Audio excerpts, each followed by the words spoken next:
की विधिमंडळात कोण जाणार? विधिमंडळात जाऊन शेतकरी काय तिथे नांगर घालणार आहे? विधिमंडळात जाऊन शेतकरी तिथे काय नांगर घालणार आहे? विधिमंडळात शिंपी जाऊन तिथे काय शिलाई मशीन चालवणार आहे? आणि विधिमंडळात वाणी जाऊन तिथे काय तराजू धरणार आहे? मग विधिमंडळात जाऊन दिवे कोण लावणार आहेत? तर अपरिहार्यपणे ब्राह्मण तिथे गेले तर दिवे लागणार आहेत, अशी त्याची मांडणी होती.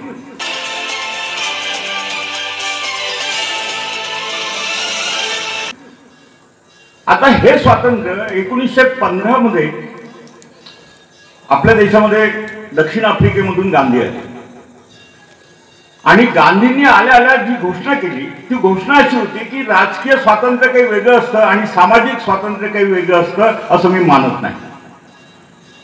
आणि टिळकांचं नेतृत्व होतं तोपर्यंत असं मानलं जात होतं, म्हणजे त्यांचा अनुयायी श्रीधर विठ्ठल दाते तो अशी धमकी देतो की काँग्रेसच्या व्यासपीठावर, राजकीय व्यासपीठावर जर सामाजिक प्रश्नांची चर्चा झाली आणि सामाजिक प्रश्नांची चर्चा करून ते जर व्यासपीठ विटाळल्या गेलं तर आम्ही तो पेंडावर पेटून टाकू. म्हणजे विटाळण्याची कन्सेप्ट आहे बरं का, म्हणजे विटाळणे म्हणजे पाटणे. आणि त्यावेळेस माणसाच्या सावलीनेही माणसं पाटायची. त्यामुळे सामाजिक प्रश्नाची चर्चा जर व्यासपीठावरून केल्या गेली आणि जर हे व्यासपीठ विटाळलं त्यामुळे आम्ही तो पेंडावर पेटून देऊ, त्यामुळे सामाजिक प्रश्नाची चर्चा करत. पण 1915 मध्ये दक्षिण आफ्रिकेतून गांधी आले आणि त्यांनी हे स्पष्टपणे सांगितलं की हे स्वातंत्र्य कोणाचं आणि कोणासाठी. तोपर्यंत स्वातंत्र्य हा प्रश्न उपस्थितच केला गेला नव्हता की स्वातंत्र्य कोणाचं आणि कोणासाठी. त्यांनी हा उपस्थित केला. म्हणजे 1916 मध्ये लखनौचं जे अधिवेशन झालं होतं त्याचं डॉक्टर राजेंद्र प्रसाद म्हणजे आपले राष्ट्रपती होते त्यावेळेचे, त्यांनी आपल्या आत्मचरित्रामध्ये वर्णन असं केलं की 1916च्या लखनौच्या अधिवेशनामध्ये पहिल्यांदा एक शेतकरी व्यासपीठावर चढला आणि शेतकऱ्यांचं दुःख त्यांनी मांडलं. म्हणजे तुम्ही चंपारणचा जो काही सगळा लढा आहे तो ऐकला असेल. म्हणजे राजकुमार शुक्ल नावाचा तो शेतकरी तो दर काँग्रेसच्या अधिवेशनामध्ये चंपारण्याच्या शेतकऱ्यांचं दुःख मांडलं जावं असा आग्रह धरत होता सगळ्या नेत्यांना, पण कोणी त्याचं कानावर घेत नव्हतं. 1916 मध्ये गांधीच्या कानावर त्यांनी हे चंपारण्याचं दुःख मांडलं तेव्हा गांधी त्याला असं म्हणाले की मी हे काही दुःख अनुभवलेलं नाही आहे, तू स्वतः अनुभवलेला आहे तर तूच व्यासपीठावर चढ आणि हे मांड. म्हणजे पहिली घटना अशी आहे 1916ची लखनौमध्ये या स्वातंत्र्याच्या लढाईमध्ये शेतकऱ्याचं दुःख व्यासपीठावरून मांडलं गेलं आणि परत हे व्यासपीठ विटाळलं गेलं. म्हणजे अशी धारणा. म्हणजे गमतीचा भाग असा आहे की 1920 नंतर गांधींनी अस्पृश्यतेचा मुद्दा मांडला असेल. 1920 मध्ये नागपूरचं अधिवेशन आहे, त्या अधिवेशनातही गांधींनी अस्पृश्यता निवारणाचा ठराव आणला आणि हे व्यासपीठ विटाळलं अशी त्यांची समजूत झाली. हे विटाळण्याची कन्सेप्ट जी आहे. म्हणजे 1920 मध्ये लोकमान्य टिळकांचं निधन होतं. 1920 मध्ये जेव्हा मुंबईमध्ये लोकमान्य टिळकांचं निधन होतं तेव्हा त्यावेळेस अंत्ययात्रेला जाण्यासाठी म्हणून गांधी तिथे उपस्थित होता. आणि जेव्हा सरदार गृह म्हणून जे तिथं निवास होतं तिथून त्यांचं पार्थिव लोकमान्य टिळकांचं खाली आणलं जात होतं तेव्हा गांधी खांदा द्यायला समोर जातात. गांधी खांदा द्यायला समोर जातात म्हटल्यानंतर टिळक अनुयायी त्यांना मागे खेचतात आणि ते असं म्हणतात की तुमची जात ब्राह्मण नाही आहे त्यामुळे तुम्ही टिळकांना खांदा देऊ शकत नाही. हा माणूस अस्वस्थ आहे आणि 5 मिनिटांनी काय एक निर्णय घेतात आणि तिरीमिरीमध्ये ते जातात खांदा द्यायला. आणि त्यांचा अविर्भाव असा असतो की कोणी आलं तरी ते परवा करणार नाही, कारण गांधी हटकोर आहे हे तर दक्षिण आफ्रिकेमध्ये सिद्ध झालेलं आहे. आणि आता याला अडवलं तर हा तमाशा केल्याशिवाय राहणार नाही म्हणून त्याला कोणी अडवत नाही. आणि ते खांदा देत असताना तिथल्या कार्यकर्त्यांना म्हणतात सामाजिक कार्यकर्त्याला जात असते असं मी मानत नाही म्हणून मी खांदा देणार. गांधी इथे थांबत नाही. हा विषय समजून घेतला पाहिजे आणि हा विषय समजून येऊ नये असाच आतापर्यंत प्रयत्न झाला. गांधी त्यांना असं म्हणजे तिथे थांबत नाही. त्यांनी खांदा देऊन झाल्यानंतर त्या अंत्ययात्रेत सामील होण्यासाठी शौकत अली म्हणून आलेले असतात, त्यांचा हात धरतात आणि खांदा द्यायला लावतात. तेव्हाही त्यांचा अविर्भाव असा असतो की त्यांना अडवायची कोणाची ताकद होत नाही. आणि गांधी त्यावेळेस एक वाक्य असं म्हणतात की मी खांदा दिल्यामुळे टिळक महाराज हे जातीच्या पलीकडे गेले आणि शौकत अलींनी खांदा दिल्यामुळे टिळक महाराज हे धर्माच्या पलीकडे गेले, ही गांधीची विचारसरणी आणि हे जाती आणि धर्माच्या मध्ये अडकलेले लोक असा हा संघर्ष. आता गांधींनी काय केलं, अजूनही ही भावना त्यांच्या डोक्यात आहे की गांधींनी आमच्या नेत्याचं पार्थिव पाठवलं ही कन्सेप्ट आहे. स्वातंत्र्याच्या लढाईत नव्हते. म्हणजे 1920चं मग मी उदाहरण दिलं की 1920 नागपूरचं अधिवेशन जे ठरवलं होतं ते हेडगेवारांनी ठरवलं होतं. त्यानंतर मुंजे म्हणून होते, त्यांचे जे होते त्यांनी ठरवलं होतं आणि दादासाहेब खापर्डे या हिंदुत्ववादी विचारसरणीच्या लोकांनी ठरवलं होतं. अपेक्षा अशी होती की त्या अधिवेशनाचे सर्वेसर्वा लोक म्हणजे सर्वेसर्वा जे आहे ते टिळक असतील. पण दुर्दैवाने 1920 मध्ये टिळकांचं निधन होतं आणि मग पर्याय म्हणून नेतृत्वात गांधी येतात आणि गांधी त्या संमेलनाचे सर्वेसर्वा होतात आणि त्याच अधिवेशनामध्ये काँग्रेसच्या अस्पृश्यता निवारणाचा ठराव होता. आता यांची पंचायत अशी झालेली आहे या सगळ्यांची की अस्पृश्यता निवारणाचा ठराव यांनीच ठरवलेल्या अधिवेशनात होतो आणि आता हे संपूर्ण स्वातंत्र्य आता इथे पुढे पाठणार आहे आणि आता गांधीला आवडणं शक्य नाही आहे. त्यामुळे स्वातंत्र्यामध्ये जाणाऱ्या लोकांना अडवण्यासाठी म्हणजे 1920 मध्ये नागपूरमध्ये हे अधिवेशन होतं आणि 1925 मध्ये राष्ट्रीय स्वयंसेवक संघाची स्थापना होते आणि राष्ट्रीय स्वयंसेवक संघाची स्थापना ही स्वातंत्र्यात लोकांनी जाऊ नये, त्या चळवळीत भाग घेऊ नये आणि त्याचा विरोध करण्यासाठी हे होतं. म्हणजे स्वातंत्र्य आता बाटलेलं आहे आणि नेहरू म्हणजे गांधींनी हे स्वातंत्र्य बाटवलं आहे. याच्यामुळे हे स्वातंत्र्याच्या चळवळीत मग त्याच्यानंतर मग संविधान आहे, डॉक्टर बाबासाहेब आंबेडकर आहे, सगळी माणसं बाटवणारीच होती स्वातंत्र्य. मी यावेळेस जयंतीच्या दिवशी एक बोललो आणि तुमच्या समोर हा विषय मला बोलायचा आहे की आता केंद्रात अपहरणकर्त्यांची एक टोळी सत्तेमध्ये आहे आणि राज्यातही डबल इंजिनवाले अपहरण करते राज्यातही एक टोळी आहे. आता अडचण अशी झाली की यांच्याकडे कोणीही थोर पुरुष जन्माला येत नाही. त्यांनी किती हे करतो, हे काय करतात की हे नपुंसक असल्यामुळे यांच्याकडे थोर पुरुष जन्माला येत नाही. आणि थोर पुरुष कसा जन्माला येईल, मी माझी जात म्हणजे राष्ट्र असं जे लोक समजत असतील आणि मी माझी जात आणि त्या जातीचे हितसंबंध साबूत ठेवण्यासाठी केलेलं काम म्हणजे राष्ट्रभक्ती जे म्हणत असतील तिथे मोठा थोर पुरुष जन्माला येण्याची शक्यता नाही. मग हे काय करतात की प्रत्येक वेळेस कुठला तरी असा नेता, बाहेरचा नेता त्याचं अपहरण करतात. म्हणजे पहिलं अपहरण त्यांनी केलं स्वामी विवेकानंद. म्हणजे भगवे वस्त्र होते त्याच्यामुळे सोपंही गेलं अपहरण करणं. आम्ही डाव्या लोकांनी सुद्धा अपहरण करताना मदतच केली की ढकललं, भगवा माणूस आपला कसा असू शकतो. पण आता दत्तप्रसाद दाभोळकरांनी त्यांच्यावर लिहिलं आणि असं लक्षात येतं की राष्ट्रीय स्वयंसेवक संघाच्या विचाराचा आणि स्वामी विवेकानंदाचा कवडीचाही संबंध नाही, पण त्यांनी तो माणूस आपला म्हणून प्रतिष्ठित केला. त्याच्यानंतर दुसरं अपहरण केलं होतं तर छत्रपती शिवाजी महाराजांचं अपहरण. म्हणजे जो रयतेचा राजा होता त्याचं एका याच्यामध्ये गो ब्राह्मण प्रतिपालक म्हणून अशी कैदेत त्याला टाकलं गेलं. आणि आतापर्यंत म्हणजे औरंगजेबाच्या तावडीमधून शिवाजी महाराज सुटले, पण गो ब्राह्मण प्रतिपालक या प्रतिमेमधून शिवाजी महाराजांची सुटका करणं आजही जड जात आहे. आता ते गोविंद पानसरे वगैरेंचं जे पुस्तक आहे त्याच्यामुळे थोडं बहुत माहीत झालेलं आहे. कारण शिवाजी महाराजांचा वापर कशासाठी केला तर मुसलमानांची घरं जाण्यासाठी किंवा मुसलमानांच्या कत्तीसाठी.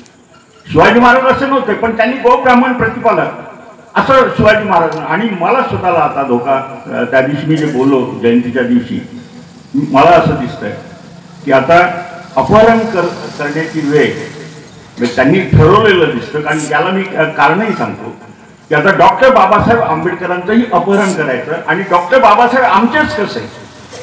म्हणजे संघाच्या कार्यालयात आता हेडगेवाराचा फोटो एका बाजूला, दुसऱ्या बाजूला गोळवळकरांचा फोटो आणि त्याच्यामध्ये डॉक्टर बाबासाहेब आंबेडकरांचा फोटो बसवलेला आहे. आता हे तर स्पष्ट आहे की डॉक्टर बाबासाहेब आंबेडकरांनी मनुस्मृती जाळलेली होती. ज्या डॉक्टर बाबासाहेब आंबेडकरांनी मनुस्मृती जाळली होती त्याच डॉक्टर बाबासाहेब आंबेडकरांचा फोटो हे जे मनुस्मृती मानणारे जे लोक आहेत त्यांच्यामध्ये त्यांना बसवलेला आहे. अनेक आपल्या भाबड्या लोकांना असं वाटतं की बाबासाहेबांचा मान सन्मान होतो. मला स्वतःला मनुस्मृती मानणारे लोक आणि जे संविधानाला विरोध करणाऱ्या लोकांच्या मधोमध बाबासाहेबांना आंबेडकरांना बसवणं हे मला स्वतःला बाबासाहेबांच्या विचाराचा अपमान आहे असं माझं वाटतं. कारण यांचं तंत्र कसं आहे की यांचं तंत्र असं आहे की विचाराला मारायचं असेल तर त्या माणसाचं प्रतीक घ्यायचं, त्या माणसाचं छायाचित्र घ्यायचं, त्या माणसाचा फोटो वापरायचा आणि त्या माणसाचाच विचार मांडण्यासाठी त्या माणसाचाच फोटो वापरायचा. हा मला धोका दिसतोय. दुसरा मी त्या दिवशी बोललो, सगळी भावंड मंडळी होती, म्हटलं दुसरा धोका मला असा दिसतोय की आजकाल रामनवमीच्या सगळ्या रथ जी यात्रा निघते त्याच्यात डॉक्टर बाबासाहेबांचा फोटो वापरतो. त्याच्यात तुम्हाला भूषण वाटत असेल तर त्यांना हा जाब विचारा की आमच्या विचाराचं काय. डॉक्टर बाबासाहेबांनी मांडलेला विचार आणि तुमचा विचार याच्यामध्ये तारतम्य नाही आहे. मग डॉक्टर बाबासाहेब आंबेडकरांचा तुम्ही अपमान करून राहिलेले की त्यांची मिरवणूक काढून सन्मान करून राहिला, हा प्रश्न तर विचारला गेला नाही. कारण हे काय करतात की हत्या करण्याच्या आधी नमस्कार करतात किंवा हत्या करण्याच्या आधी नमस्कार करून त्याची हत्या करतात. म्हणजे गांधीची हत्या तशीच केली. म्हणजे आताही संसदेमध्ये चढताना या देशाचे पंतप्रधान त्या संसदेच्या पायऱ्यांना नमस्कार करतात आणि संसदेचा अपमान करण्याचा घडी घडी प्रयत्न करतात. हे जर डावपेच आपण ओळखले नाही, बऱ्याच वेळा काय होतं की भाबडेपणा भामटेपणांचं खाद्य बनतं. त्यामुळे मी हे याच्यासाठी मानतोय की मला हे दिसतंय सगळं. कारण हे कदाचित एखाद्या वेळेस गांधीच आमचा उत्तराधिकारी, डॉक्टर बाबासाहेब आंबेडकरच आमचे, कारण त्यांना आम्ही स्थान दिलेलंच आहे. अशा पद्धतीने हे जर गेलं तर सगळे महानेते इथे जे रांगेत बसलेले आहेत ते त्यांच्या तिथे त्यांचे प्रतिमा दिसतील, पण या सगळ्या महापुरुषांचा विचार मांडण्यासाठी या प्रतिमा ते वापरतील ही भीती मला जास्त दिसायला लागली. बरं, हे जे एक मांडणी करतात हे जरा समजून घे.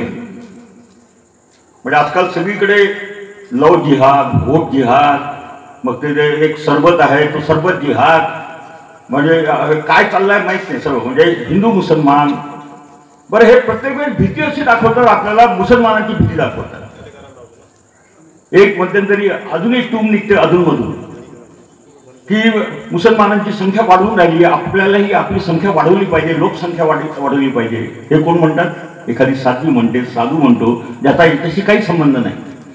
म्हणजे स्त्री ही लेकरं निर्माण करणारी मशीन आहे आणि पुरुष हा त्याच्यावर काम करणारा माणूस आहे. अशा पद्धतीने लोकसंख्या वाढून राहिली, लोकसंख्या वाढून राहिली. साधा माझा प्रश्न आहे, 1000 वर्ष या देशावर मुस्लिमांनी किंवा मोगलांनी राज्य केलं. 1000 वर्षाचा कालखंड कमी असत नाही. 1000 वर्षाच्या कालखंडामध्ये त्याच्यानंतर नाही 850 वर्ष मोगलांनी राज्य केलं आणि 150 वर्ष ब्रिटिशांनी राज्य केलं. म्हणजे 850 वर्ष मुसलमानांनी राज्य केलं आणि 150 वर्ष ब्रिटिशांनी म्हणजे ख्रिश्चनांनी राज्य केलं, तरी या देशातली हिंदूंची लोकसंख्या कमी झाली नाही.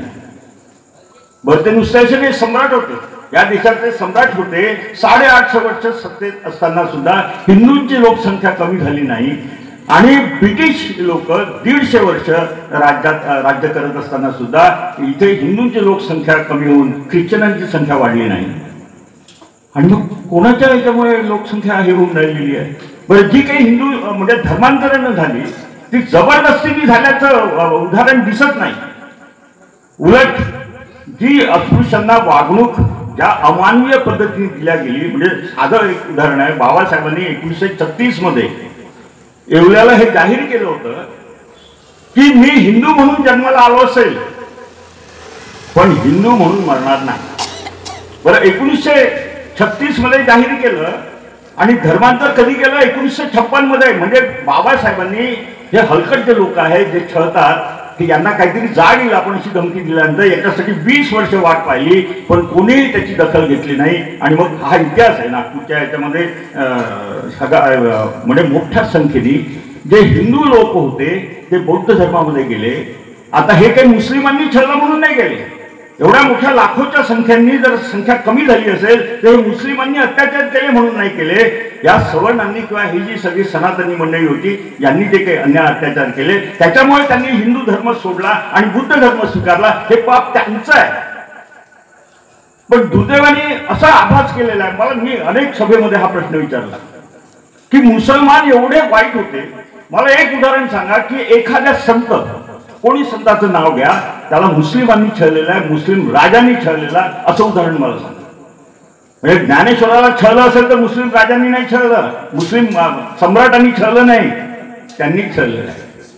म्हणजे ज्ञानेश्वराच्या आई वडिलांना आत्महत्या करायला बाध्य केलं हे त्यांनी केलेलं आहे. जे हिंदुत्ववादी किंवा सनातन हिंदू स्वतःला म्हणतात त्यांनी बाध्य केलेलं आहे. आणि त्या चारही भावंडांचा लेकरांचा छळ केलेला आहे, तो कोणा मुसलमान राजांनी नाही केला. तुकाराम महाराजांची गाथा औरंगजेबाच्या सैन्याने नाही पाण्यात बुडवली. तुकाराम महाराजांची गाथा हे सनातनी जे हिंदुत्ववादी म्हणतात, मला तर स्वतःला असं वाटतंय हिंदू आणि हिंदुत्ववादी एक असत नाही. कारण हे तर समजून नाही घेतलं, हिंदू आणि हिंदुत्ववादी हे एक असत नाही. रक्त जरी एक दिसत असलं तरी गाय आणि गाईच्या अंगावरचं गोचीड समजत विदर्भात हा शब्द आहे.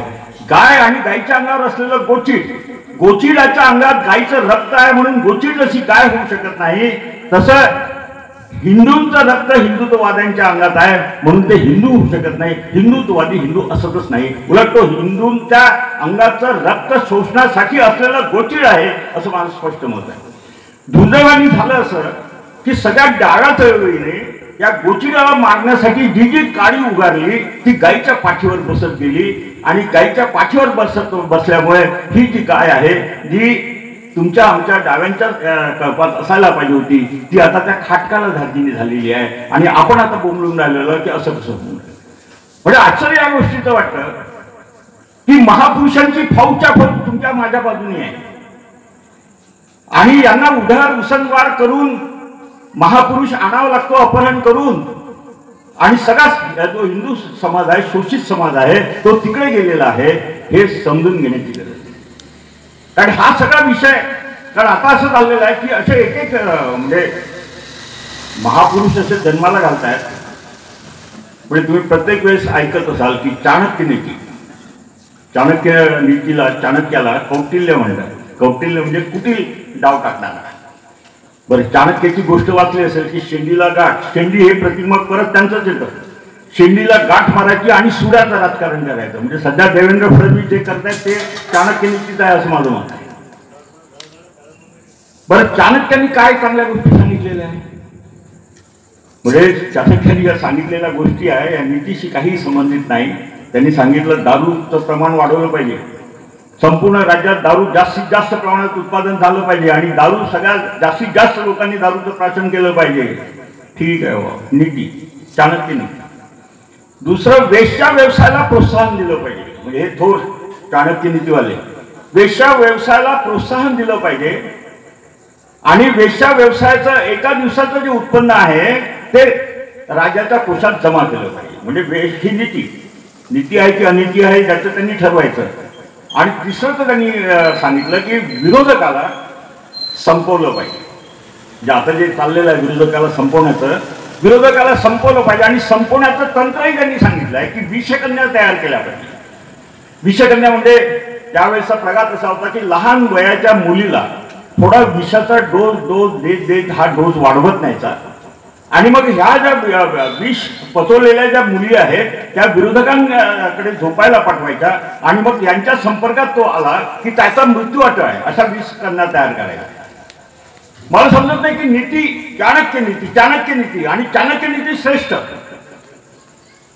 दुसऱ्या चाणक्य नीतीनंतर सावरकरांच्या बद्दल म्हणजे कधी कधी आश्चर्य असं वाटतं, सावरकरांनी सद्गुण विकृतीचा सिद्धांत सांगितला आहे. हे जरा समजून घ्या. सद्गुण विकृती, आता सद्गुण मग ही कशी काय विकृती असू शकते? सद्गुण विकृती म्हणजे सद्गुणाला विकृती जर असा शब्द जोडत असाल तर मला तर सगळ्यांच्या तत्वज्ञानातच विकृती दिसते. ते असं म्हणतात, बरं हा सद्गुण विकृतीचा सिद्धांत कोणासाठी सांगितलेला आहे? सद्गुण विकृतीचा सिद्धांत शिवाजी महाराजांच्या संबंधात सांगितला. बरं, हा प्रसंग कोणता आहे? त्याला हे सद्गुण विकृती म्हणतात शिवाजी महाराजांची. तो प्रसंग असा आहे की सुभेदाराची म्हणजे शत्रूची लढाई झालेली आहे आणि शत्रूच्या गोटातली त्यांची सुभेदाराची सून शिवाजी महाराजांच्या तावडीत सापडलेली आहे. सावरकर असं म्हणतात की शत्रूची ती घरातली सून होती तर तिला असं मान सन्मान न करता म्हणजे मान सन्मान करून पाठवणं ही सद्गुण विकृती म्हणतात. त्यांची अपेक्षा अशी आहे, म्हणजे सावरकरांची जे थोर आहेत त्यांची अपेक्षा अशी आहे की शत्रूच्या गोटातल्या या स्त्रीला वाटवून म्हणजे तिला बलात्कार करून वगैरे पाठवलं असतं तर ती म्हणजे संस्कृती यांची. हे 6 सोनेरी पानं याच्यामध्ये आहे. सद्गुण विकृतीचा सिद्धांत आहे. म्हणजे शिवाजी महाराजांनी ही केलेली कृती त्यांच्या दुश्मनांनी सुद्धा ऍक्सेप्ट केलेली आहे की हा मोठ्या मानाचा माणूस होता. तेच आमचे स्वातंत्र्यवीर म्हणा, माफीवीर म्हणा, हे असं म्हणतात की त्यांनी ही सद्गुण विकृती दाखवायला नको. बरं, ते एका ठिकाणी शिवाजी महाराजांच्या संदर्भात म्हणतात की शिवाजी महाराजांनी जे स्वराज्य आणलं हे काकतालीय योग होता. काकतालीय योग या शब्दाचा अर्थ असा की कावळा बसायची आणि फांदी तुटायची. म्हणजे शिवाजी महाराजांचा काहीही फरक नाही आणि ते आम्ही उरावर बसून घ्यावे अशी यांची इच्छा आहे. हे सगळं असं म्हणजे मी सांगतो की मध्यंतरी ते भिडे आहे का किडे आहे माहीत नाही, त्यांनी मध्यंतरी असं विधान केलं आणि हे जाहीर विधान केलं. ते विधान असं होतं, हे काय करतात, एक म्हणजे समजा कबीर आहे, कबीर एक मुस्लिम माणूस आणि प्रतिभाशाली माणूस. कबीरांचे दोहे गावोगावी आधी देशभर म्हटले जाते, एक प्रतिभा संपन्न.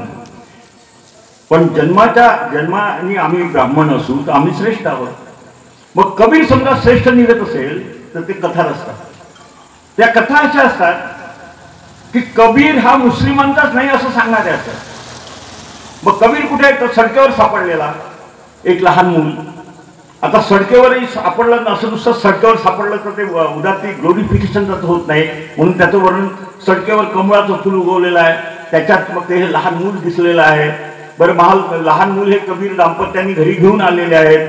बरं, तिथे हेच करत असताना तिथे कास्ट सर्टिफिकेट असतं, म्हणजे जात प्रमाणपत्र ठेवलेलं असतं आणि त्याच्यात असं लिहिलं असतं की हे एका विधवा ब्राह्मण स्त्रीपासून जन्माला आलेलं, अनैतिक संबंधातून जन्माला आलेलं मूल आहे. म्हणजे परत तिथे कसं की ते ब्राह्मण स्त्रीपासून जन्माला आलेलं असल्यामुळे कबीर श्रेष्ठ. रविदास चांभार आहेत आणि चांभार असून सुद्धा रविदासांचे जे दोहे आहेत किंवा जे त्यांचं साहित्य आहे इतकं प्रचंड प्रकांड पंडित आहेत ते रविदास. पण मग एक चांभार माणूस कसा काय हुशार असू शकतो, कारण हुशारीचा ठेका तर आम्हीच घेतलेला आहे. मग त्याची कथा हेच सांगते की हा जो रविदास आहे, म्हणजे त्याच्या आधी कथा सुरू होते. रामानंद स्वामी नावाचे एक थोर तपस्वी आहेत वाराणसीमध्ये, त्यांचा शिष्य परिवार आहे. बरं, हे सगळे उत्पादन करून कष्ट करून जगणारे नाहीत, भीक मागून जगणारे आहेत. फक्त त्या भिकेला माधुकरी म्हणायचं, फक्त बस एक चांगला शब्द द्यायचा, भिकेला माधुकरी म्हणायचं. म्हणजे मला नेहमी आश्चर्य वाटते की अरे काय तुझ्या डोक्यात काय शेण भरलेलं आहे का, अरे तू काय शेण खातो का, हे फक्त बहुजनांसाठी म्हणायचं. त्यांच्यासाठी शेण खाणं असं म्हणायचं नाही. पंचगव्य शब्द वापरायचा. बरं, पंचगव्य म्हणजे शेणच होते, पण ब्राह्मणांसाठी ते पंचगव्य सेवन केले आहे असं म्हणायचं. बरं झालं, म्हणजे शेण खाणं म्हणायचं नाही, माधुकरी म्हणायचं. म्हणजे तुम्हाला सांगतो, म्हणजे या सगळ्या याच्यामध्ये मधुपर्क नावाचा एक पदार्थ आहे. यज्ञाच्या वेळेस म्हणजे कोवळ्या गाईचं मांस आणि त्या गाईच्या मांसापासून जो पदार्थ तयार केला त्याला मधुपर्क म्हणतात. म्हणजे जर आपल्याला अर्थ माहीत नसला तर हा मधुपर्क काय चांगला पदार्थ असेल वगैरे असं आपण कदाचित कौतुक करतो. हे सर्व असा सांस्कृतिक वर्चस्व की कबीर ब्राह्मणाशी निगडीत तसा संबंध आहे किंवा रविदास ब्राह्मणाशी निगडीत तसा संबंध आहे. शिवाजी महाराज एवढे थोर कसे होऊ शकतात, मग त्याच्याशी ब्राह्मणाचा कसा संबंध आहे की आता तो कोलटकर बोललेला आहे, उघड बोलला आणि जाहीरपणे एका फोनवर बोललेला आहे. आणि राहुल सोलापूरकर जो बोलला मध्यंतरी जाहीरपणे बोलला ते डॉक्टर बाबासाहेबांच्याही जन्माच्या संदर्भात बोलला. म्हणून एका बाजूला जो कोणी थोर पुरुष होत असेल त्याचं ब्राह्मण कनेक्शन दाखवायचं आणि समजा तो अवाक्याच्या आतमध्येच येत नसेल, मग गांधी असेल तो अवाक्यातच येत नाही म्हटल्यानंतर त्याचं मुस्लिम कनेक्शन दाखवायचं. म्हणजे हा जो भिडे आहे त्यांनी मुस्लिम कनेक्शन दाखवलेलं आहे आणि हे जाहीरपणे भाषणामध्ये बोलला आहे. त्यांनी असं म्हटलं की एका संस्थानामध्ये म्हणजे गांधीचे वडील दिवाण आहेत. म्हणजे आजपर्यंत असं जाहीरपणे कोणी म्हटलं नाही, ते त्यांनी म्हटलं आहे. त्यांनी असं म्हटलं की तिथे त्या संस्थानात ते दिवाण जे आहेत गांधीचे वडील चोरी करतात. म्हणजे गांधीचा बाप कसा चोर होता आणि चोरीचा जो ऐवज सापडतो तो फेडण्याची त्यांची कुवत नसते, म्हणून मग तो संस्थांचा जो प्रमुख असतो तो असं म्हणतो की तुझी बायको माझ्याकडे पाठव. आणि मग या संबंधातून गांधी कसा जन्माला आला हे जाहीरपणे हा संभाजी भिडे बोलला आहे. पण तो एवढा थोर आहे की त्याच्यावर एकही कलम आणि एकही दाखल झालेलं नाही. हे सगळं चालू आहे आणि हे कोण्या दिशेने चाललेलं आहे दिसते आहे.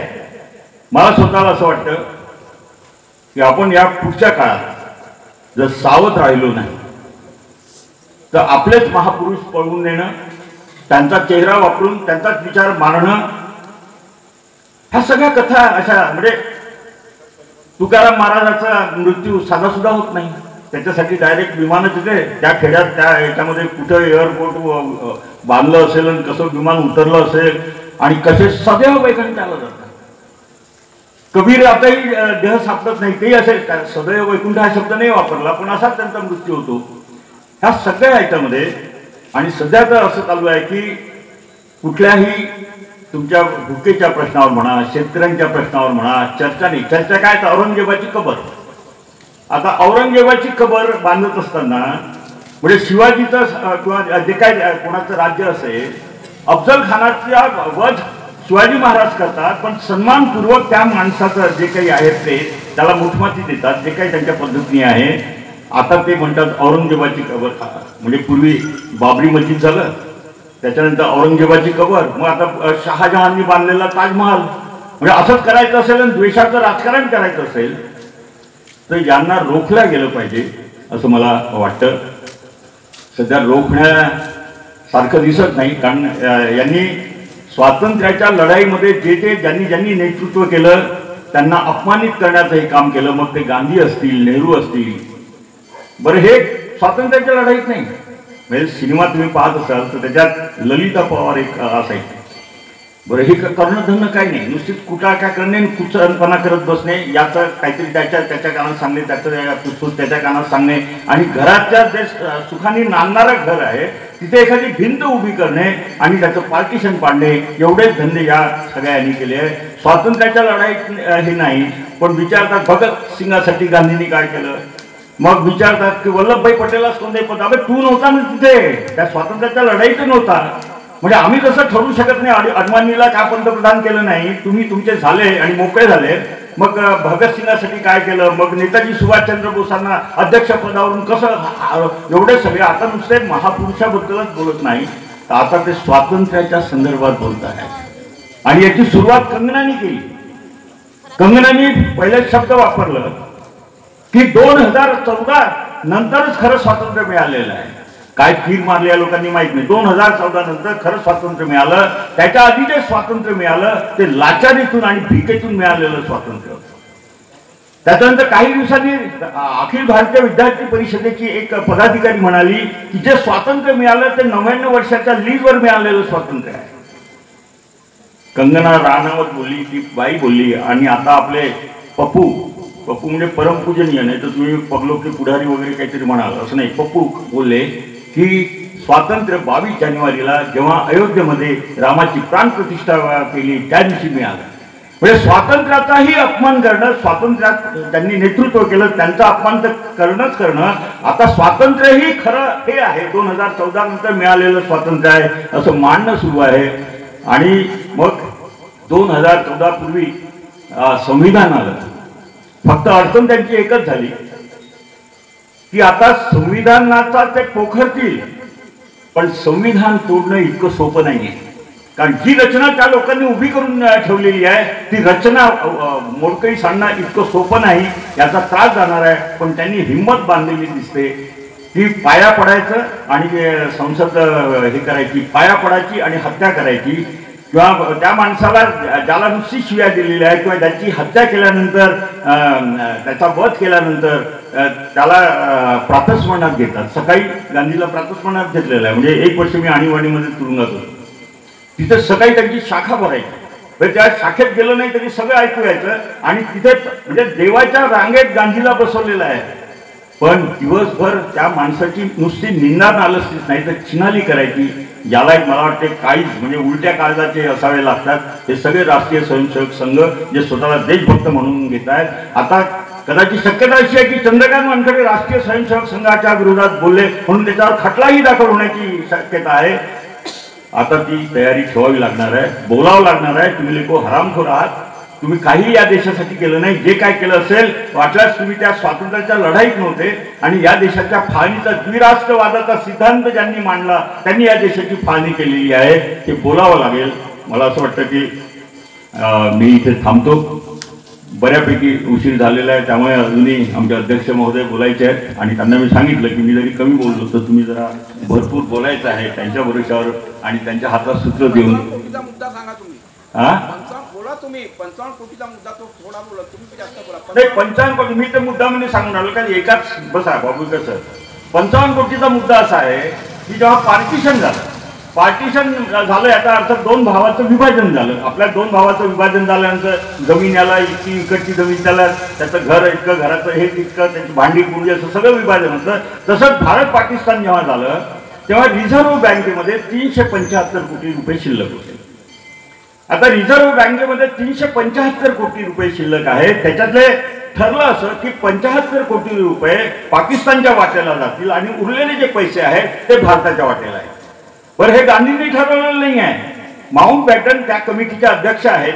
पाकिस्तानकडनं गुलाम मोहम्मद आणि लियाकत अली हे दोन सदस्य आणि भारताकडनं वल्लभभाई पटेल आणि पंडित जवाहरलाल नेहरू असे दोन सदस्य यांनी हे मान्य केलेलं आहे. या 75 कोटीपैकी 20 कोटी तात्काळ देण्यात आलेले आहेत कारण ही गरज होती म्हणून. आणि सगळ्या प्रश्नांचा निपटारा झाल्यानंतर बाकीचे 55 कोटी द्यायचे शिल्लक आहे. हा करार आहे, हा आंतरराष्ट्रीय करार आहे. त्याच्यात गांधींनी केलेला करार नाही आहे. हा माउंटबॅटनच्या अध्यक्षतेखाली केलेला करार आहे. आता हे लेखाचे असे आता काय शब्द वापराव त्यांनी कुचकटपणा असा केला की 55 कोटी जे रुपये आहेत हे देण्याची टाळाटाळ व्हायला लागली. हे टाळाटाळ व्हायला लागली तेव्हा गांधींनी असं म्हटलं की आंतरराष्ट्रीय जो करार असतो आपला देश आता नुकताच स्वतंत्र झालेला आहे आणि आंतरराष्ट्रीय केलेला करार जर पाळला नाही तर देशाची विश्वसनीयता धोक्यात येण्याची शक्यता आहे. त्यामुळे तुमचं काही कुरबुरी असतील तरी त्यांचे 55 कोटी त्यांना दिल्या गेले पाहिजे. आता कोणी प्रामाणिकपणे प्राण जाय पर वचन जाय वगैरे तर आपण म्हणतोच ना, एवढंच त्या माणसाचं म्हणणं होतं. त्याच्यासाठी उपोषण केलेलं नाही आहे. उपोषण केला हिंदू मुस्लिम दंगली थांबवण्यासाठी केलेला आहे. तिथे वल्लभभाई पटेलला हे म्हणतात की तुम्ही 55 कोटी त्यांचे अडवू नका. आंतरराष्ट्रीय स्तरावर तुमची बदनामी होण्याची शक्यता आहे आणि ती बदनामी नवीन जे राष्ट्र जन्माला आलं त्याच्याबद्दल होणं चांगलं नाही, एवढंच त्यांचं म्हणणं आहे. त्याच्यासाठी उपोषण केलेलं नाही हे लक्षात घ्या. ते असं म्हणतात की त्याच्यासाठी उपोषण केलं. बरं यांनी चित्र असं रंगवलं की हे दानात द्यायला सांगितले, अनुदानात द्यायला सांगितले. असं नाही, त्यांचा हक्क होता, त्यांचा अधिकार होता, त्यांच्या वाट्याला आलेले ते पैसे होते, एवढंच केलं. आणि केवळ त्याच्यावर मग 55 कोटी मग 55 कोटी पाकिस्तानला द्यायला लावतो. म्हणजे हा मुस्लिम धार्जिणा आहे, याला आपल्या देशापेक्षा पाकिस्तानचं प्रेम जास्त आहे असं यांनी रंगवलं. हे याला काही हे नाही. हा जो रिवाज होता त्या रिवाजाप्रमाणे 55 कोटी द्यायला हवे होते. आणि घरातला एक वडीलधारी माणूस सांगत होता की तुम्ही हे जे ठरलेलं आहे ते तुम्ही दिलं पाहिजे, एवढाच त्याचा संबंध. पण 55 कोटी 55 कोटी 55 कोटी अहो यांनी एवढ्या कथा हे रचल्या. मी तुम्हाला एकच कथा सांगतो. म्हणजे नेहरूच्या बद्दल इतक्या घाणेरड्या कथा रचलेल्या आहेत. म्हणजे एक कथा बाबूकडे सांगतो आणि मग मी आटोपत घेतो. ती कथा अशी आहे, राजू दीक्षितचं नाव ऐकलं असेल. माझं तर आजकाल असं मत आहे की अल्पावधीत जर एखादा माणूस मोठा होत असेल तर समजून जायचं संघ त्याला मोठा करून राहिलेला आहे आणि संघाचा अजेंडा जो आहे तो हा राबवतो आहे. तो असं म्हणतो की हॅरिस कॉलेज नावाचं लंडनमध्ये एक कॉलेज आहे. तिथे पंडित जवाहरलाल नेहरू, बॅरिस्टर जिना आणि एडविना जी माउंटबॅटन त्यावेळेस व्हायची असते एकाच वर्गात शिकत. त्याच्यानंतर एडविना सुंदर होती, तिच्यावर नेहरूचंही प्रेम जमतं. त्याच्यानंतर जिनाचंही प्रेम जमतं. ही बाई या दोघांनाही मॅनेज करते. पण ह्या दोघांनाही कळतं, नेहरूला कळतं की जिनाचं प्रेम एडविनावर आहे आणि जिनाला कळतं की नेहरूचं प्रेम एडविनावर आहे. त्यामुळे यांच्यात कुरबुरी सुरू होतात. कुरबुरीचं स्वरूप मग भांडणामध्ये तयार होतं आणि मग पुढच्या काळामध्ये या दोघांमध्ये जे वैमनस्य तयार होतं त्याच्यातून पुढे भारत पाकिस्तान तयार होतं. चला कृपा दिसते आपल्या कार्यक्रमाचे अध्यक्ष महोदय, विचारपीठावरील आणि सभागृहातील सर्व मान्यवर मंडळी, खरं तर बाबुळकर सरांना मी त्यांनी विषय मला सांगितला होता तेव्हा मी हा विषय दिला होता. गेल्या काही दिवसात म्हणजे असा विचार आला की कोणाचीही परवानगी न घेता सध्या जे एकदम संकट असं डोळ्यासमोर जे दिसून राहिलेलं आहे त्या विषयाच्या अनुषंगाने बोलावं असं मला स्वतःला वाटतं. आणि त्या 14 एप्रिल रोजी डॉक्टर बाबासाहेब आंबेडकरांची जयंती होती आणि नागपूरमध्ये बोलताना मी जे बोललो तेच मला आज बोलावं असं वाटतं. कारण हा विषय नंतर कधीतरी मी मांडेल, गांधी का मरत नाही हा मांडायला मला आवडतोय. पण सध्या असं दिसून राहिलेलं आहे की एक राष्ट्रीय संघटना आहे आपल्या देशात ज्याचं नाव राष्ट्रीय स्वयंसेवक संघ आणि सध्या त्यांचं जन्मशताब्दी वर्ष म्हणजे 100 वर्ष त्यांना पूर्ण झालेले आहेत. त्याचा उत्सव साजरा केला जाऊन आला आहे देशभर. बरं, हा उत्सव साजरा करत असताना त्यांचं कौतुक वारेमाप चालू आहे. म्हणजे वारेमाप म्हणजे एवढ्या मोठ्या प्रमाणात की हे देशभक्त संघटना आहे, देशासाठी यांचा त्याग आहे, अमुक आहे तमुक आहे असं सगळं वर्णन सुरू आहे. फक्त या सगळ्या याच्यामध्ये हे वर्णन सुरू असताना एक प्रश्न विचारला जात नाही आहे. तो हा आहे की एवढं देशभक्त संघटन ज्याला 100 वर्ष त्यांच्या जन्माला आता पूर्ण होत आहे, हे देशभक्त संघटन त्याचे देशभक्त कार्यकर्ते स्वातंत्र्य लढाईमध्ये काम आले. कारण स्वातंत्र्याच्या लढाईत हे नव्हते, अजिबात नव्हते.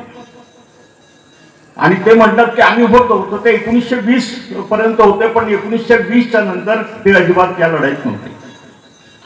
या कारणांची मीमांसा अजून कोणी करत नाही. कोणी विचारवंतही हा प्रश्न विचारत नाही की अरे तुम्ही एवढे देशभक्त होते तर स्वातंत्र्याच्या लढाईत का नव्हते.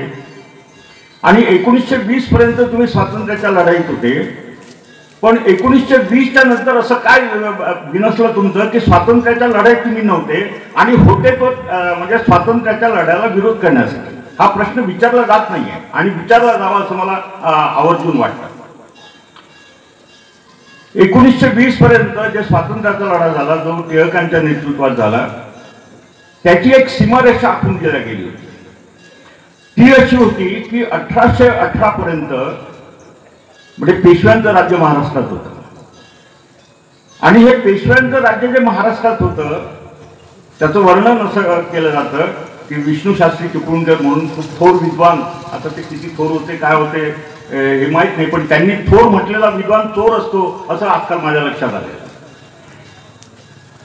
त्यांनी असं म्हटलं की ज्या अर्थी 1818 पर्यंत पेशव्यांचं राज्य इथं होतं त्या अर्थी मग ते पुढे अजून स्पष्ट करतात की ज्या अर्थी इथे महाराष्ट्रामध्ये पेशव्यांचं राज्य होतं म्हणजे ज्या अर्थी चित्पावन ब्राह्मणांचं राज्य होतं त्या अर्थी चित्पावन ब्राह्मणांनीच याच्या पुढे स्वातंत्र्याची लढाई लढली पाहिजे आणि जी सत्ता येईल ती भोगली पाहिजे. ही स्वातंत्र्याची एक चौकट होती आणि ही चौकट लोकमान्य टिळकांना मान्य होती. म्हणजे तुम्ही इथे जे काही लोक बसलेले आहात त्यांनी हे ऐकलं असेल की त्यावेळेस आधी राजकीय की आधी सामाजिक असा एक संघर्ष झाला. लोकमान्य टिळकांचं म्हणणं होतं की फक्त राजकीय स्वातंत्र्य आम्हाला पाहिजे.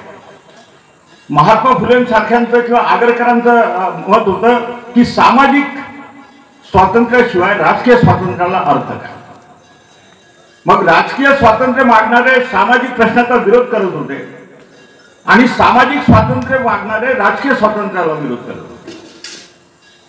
आता हे 1900 म्हणजे त्यावेळेची परिस्थिती आधी राजकीय की आधी सामाजिक अशी सगळी परिस्थिती होती. म्हणजे लोकमान्य टिळकांचं एक वाक्य 1917 मध्ये अथणीमध्ये सभा झाली होती. तिथे बोलताना ते असं म्हणाले की विधिमंडळात कोण जाणार. विधिमंडळात जाऊन शेतकरी काय तिथे नांगर घालणार आहे. विधिमंडळात जाऊन शेतकरी तिथे काय नांगर घालणार आहे. विधिमंडळात शिंपी जाऊन तिथे काय शिलाई मशीन चालवणार आहे. आणि विधिमंडळात वाणी जाऊन तिथे काय तराजू धरणार आहे. मग विधिमंडळात जाऊन दिवे कोण लावणार आहेत तर अपरिहार्यपणे ब्राह्मण तिथे गेले तर दिवे लागणार आहेत. अशी त्याची मांडणी होती. नावाचं कॉलेजच नाही आणि कधी नव्हतं. दुसरा गमतीचा मुद्दा असा आहे की बॅरिस्टर जिनाचं वय नेहरूपेक्षा 12 वर्षांनी मोठं आहे. आता एकाच वर्गात यासाठी बॅरिस्टर जिना 11 वर्ष नापास होत नेहरू आपल्या वर्गात येईल म्हणून वाट पाहत थांबलेला आहे. आणि तिसरा महत्वाचा मुद्दा असा आहे की एडविना ही मॅट्रिकच्या म्हणजे हायस्कूलच्या शिक्षणाच्या पुढे गेलेलीच नाही, शिकलेलीच नाही. पण अशा कथा रचून एखाद्याची बदनामी करणं म्हणजे स्वातंत्र्याच्या लढ्यात जो सर्वोच्च स्थानी माणसं होती त्यांची बदनामी करणं हा यांनी धंदा केलेला आहे. खूप आहे. कारण पुढच्या काळात माझं हात जोडून फक्त इथल्या तरुण वर्गाला विनंती एवढीच आहे की आपण जरा बऱ्यापैकी अवस्थेत आलेलो आहोत. थोडंसं आता पुस्तकं वाचण्याची जरा सवय ठेवा आणि जे काही यांचं चाललेलं आहे ते ओळखण्याची एक हे जो भाबडेपणा आपला आहे हा थोडासा भाबडेपणा कमी करून या भामट्यांचं खाद्य व्हायचं नाही एवढं जरी तुम्ही ठरवलं तर किमान या सभेचं सार्थक होईल असंच मला वाटतं. धन्यवाद. नमस्कार दोस्तों, हमारे न्यूज चैनल न्यूज इंडिया को लाइक कीजिए, शेयर कीजिए, अनसब्सक्राइब कीजिए. हम मिलेंगे फिर. धन्यवाद.